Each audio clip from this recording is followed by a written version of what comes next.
everybody, and happy Easter, and welcome to an episode of Cooking with the Frisbys on a very early Easter morning. Beth was up at 5 a.m. this morning getting the ham out of the brining curing solution. I got up at 5:30, decided to get a little better camera ready. So I'm Keith, Beth is behind the camera for now until later this morning.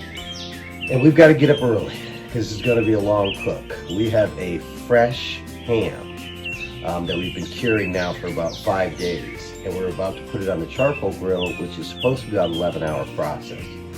So I was smart enough that I already preset this up. So what I've got in the chute here is I've got charcoal, and then I've got applewood and cherrywood, charcoal, applewood, cherrywood, charcoal. We're probably going to go through 2 or 3 of these chutes today, but the good thing is, or the smart thing is, we've got to get this thing going. So it's early morning.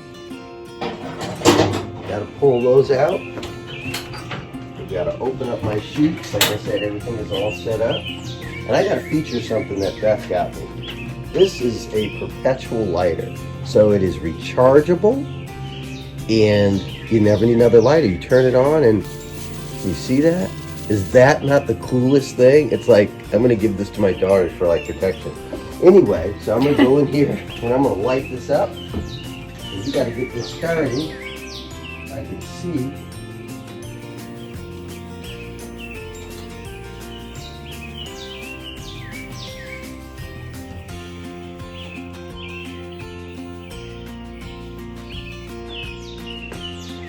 Pat's got to come off for a second. Can't really see it, man.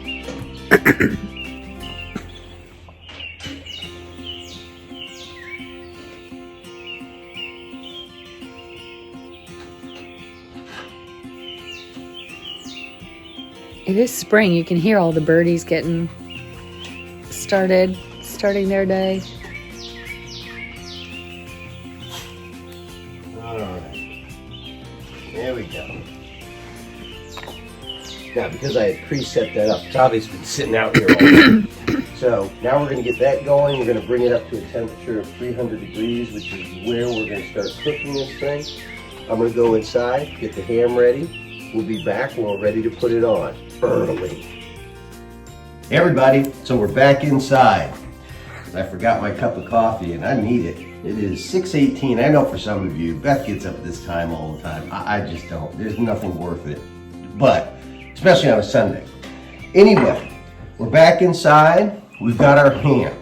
Beth got up at 5 this morning, and we have this curing in a solution, in a brining curing solution in this bucket for about 5 days. Probably should have gone about 7 days, but we got a little bit behind on this. So what did we put in here? With a whole bunch of spices, the most important thing that we put in here was this salt. And this is Anthony's Premium Pink Curing Salt, #1. They make a #2. We keep asking each other, what's the difference? But this is what goes in here and it cures the ham. So this is what makes a ham with that flavor that you get. The ones that you buy that are already in the store, they've already been cured. Most of them have already been pre-cooked, by the way. But you have to cure it. Otherwise, you're just having a leg of pork. So this is what gives it that ham flavor. Now, we've taken it out of the brine. We have tried to dry this off the best we can. I keep trying to dry it off, but Beth keeps telling me, honey, I injected this thing, and because we injected it, there's no way am I going to get this dry. So you can see we've scored it. There's a lot of fat on here. I'm going to continue to try and dry this off. As soon as that grill is ready to go and up to temp, we'll come back and we're going to show you that this gets put on.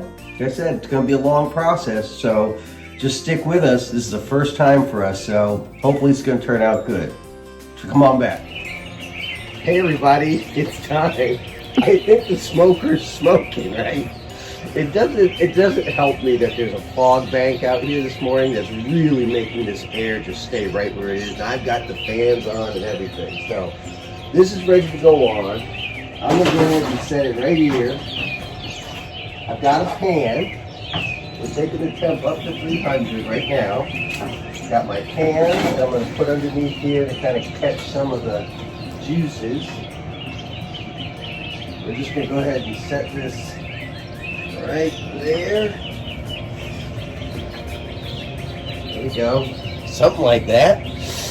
We're gonna go ahead and close this down. I've got my meter in there, which I'll set up after that's done. My pan is in there. I did bring my little towel this time that I always am looking for, and it's always in my pocket. We're at 289. So 300 is where we're gonna go for 2 hours, and then we're gonna come back and we're gonna put the glaze on. So you'll see how we make our honey bourbon glaze. But we've started. It's on at 6:40, so 10 hours from now, hopefully we're eating. Come back, guys. Hey guys, welcome back. It's still pretty early in the morning, but we've got to get this glaze going because it's gonna be time to start glazing this ham any minute now. So this is an easy one. This is our maple bourbon glaze. So 1 cup of a good maple syrup. I think this is the one we got in Dahlonega or LJ. Everything else is 2 tablespoons. So 2 tablespoons of, what's this here sauce? Which is this year? 2 tablespoons of soy sauce. 2 tablespoons of bourbon. Yummo. Let's have that first thing in the morning. No. And 2 tablespoons of grainy mustard. And then I'm just gonna get this warmed through. Whisk it together, warm it up, and then it'll be time to be glazing the ham. See you back here in a few.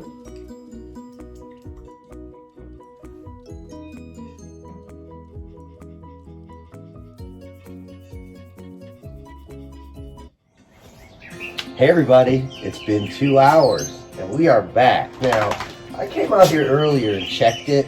I think 300 was a little too high because we're trying to get some smoke on this and let it go kind of low and slow.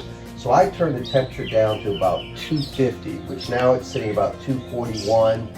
It says, the meter says we have 2 hours and 41 minutes. We thought this was going to be an 11-hour cook. It might not be, but you're learning as we're learning. So it's time to glaze. Let's take a, okay. All right. Look at that. And what would the film be without the dogs barking? So I'm going to go ahead, some of our glaze that we saw Beth making, we're just going to go ahead and start the slather process, as I like to call it.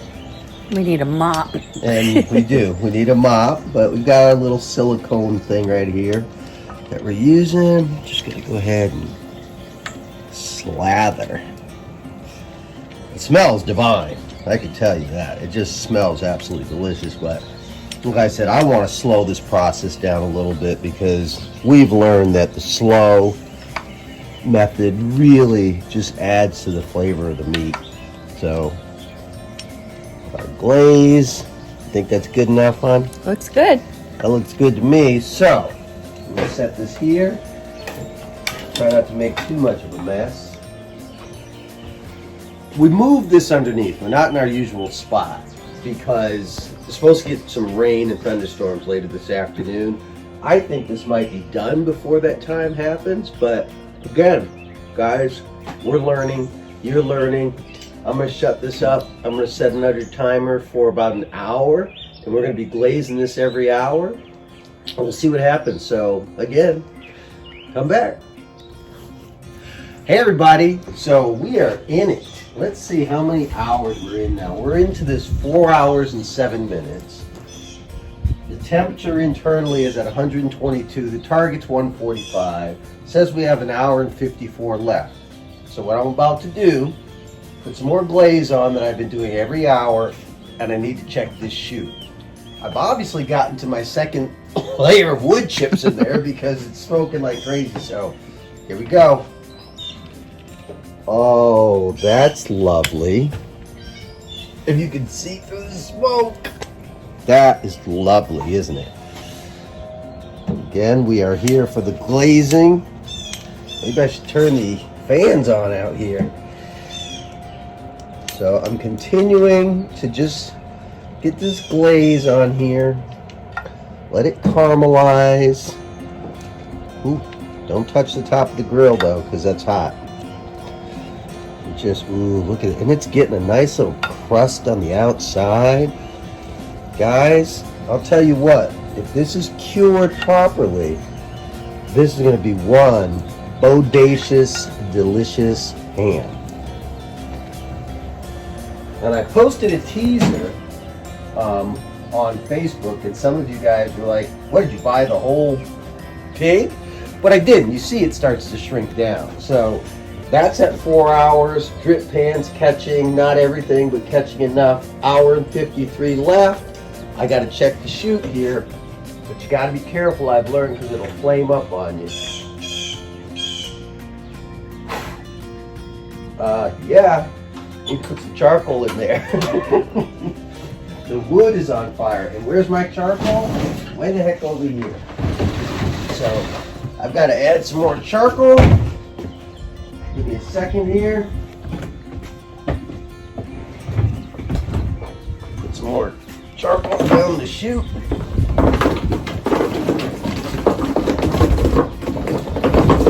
Don't think I need to add any more wood.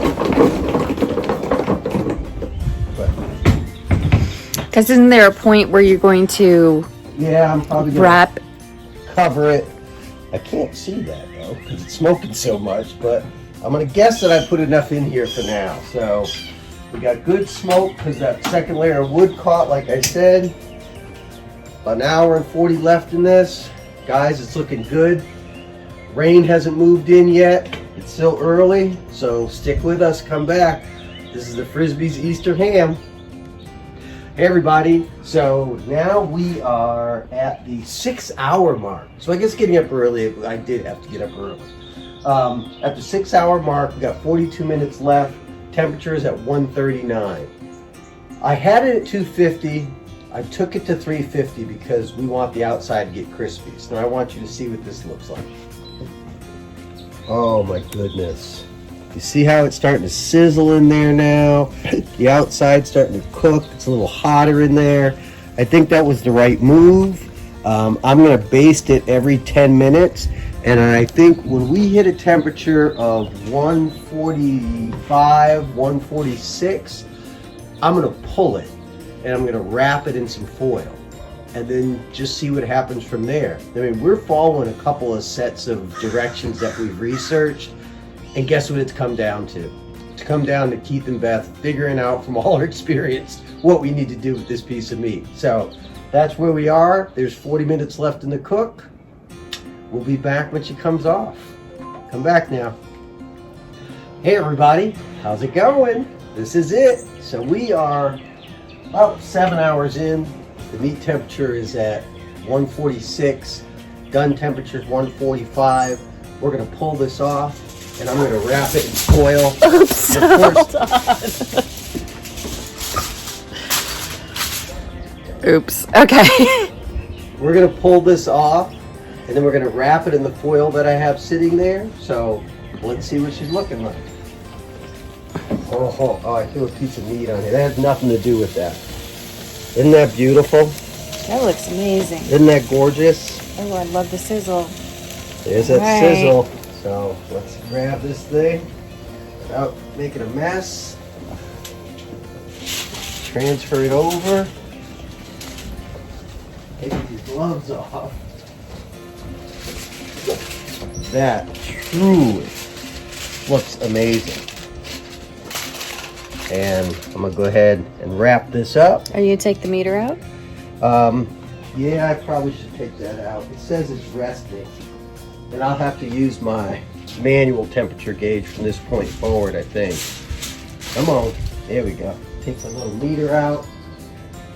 Let's wrap this up. Oh my goodness. It's a hunk of meat.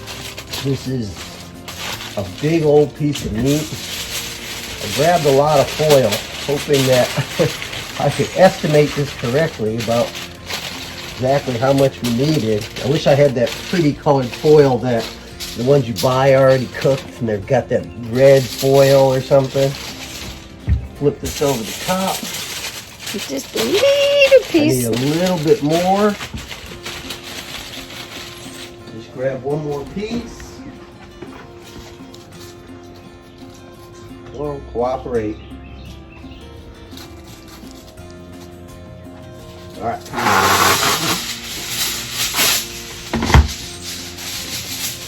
Bring it all together. Get this in here nice and tight.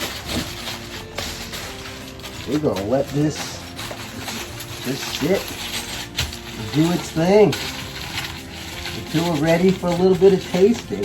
So it says to let it rest for about a half hour.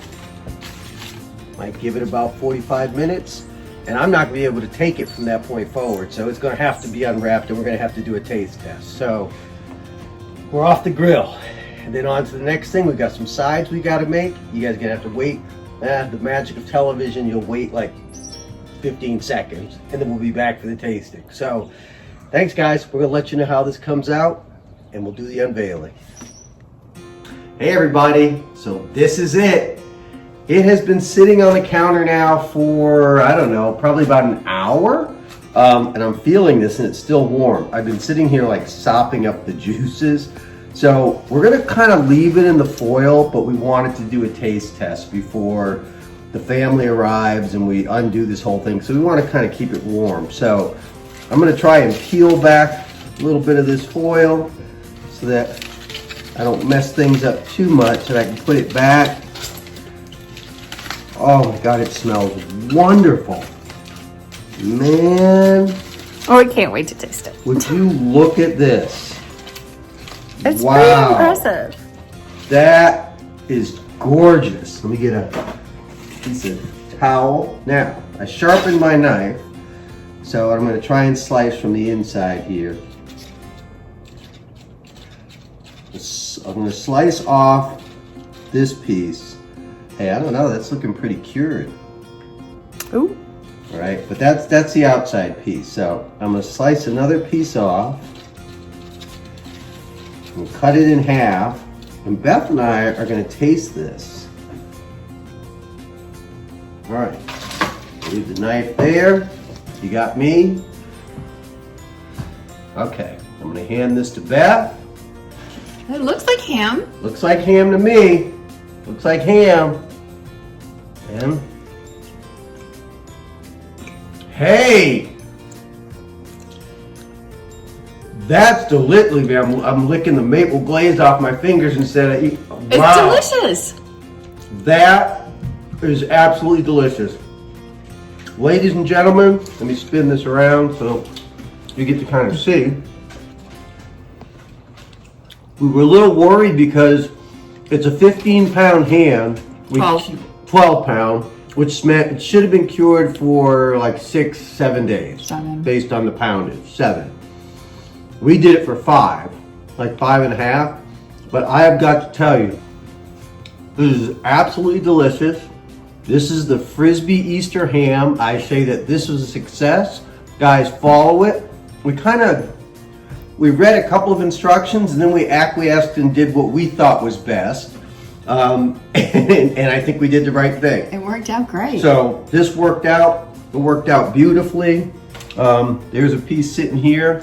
Hey, Bella. Here, Bentley. You want a piece? Bella, you want a piece? She's Come gotta here, get Bella. up out of bed. Come here. Here you go. Eco. Oh. And ladies and gentlemen, that is the Frisby Easter ham. It is a success. It took probably about 7 hours of cook time. A lot of basting, a lot of watching. Follow it. You're going to love it. Thank you so much for joining us on Easter and watching Cooking with the Frisbys. I can't tip my hat because my fingers are messy, but we'll see you next time.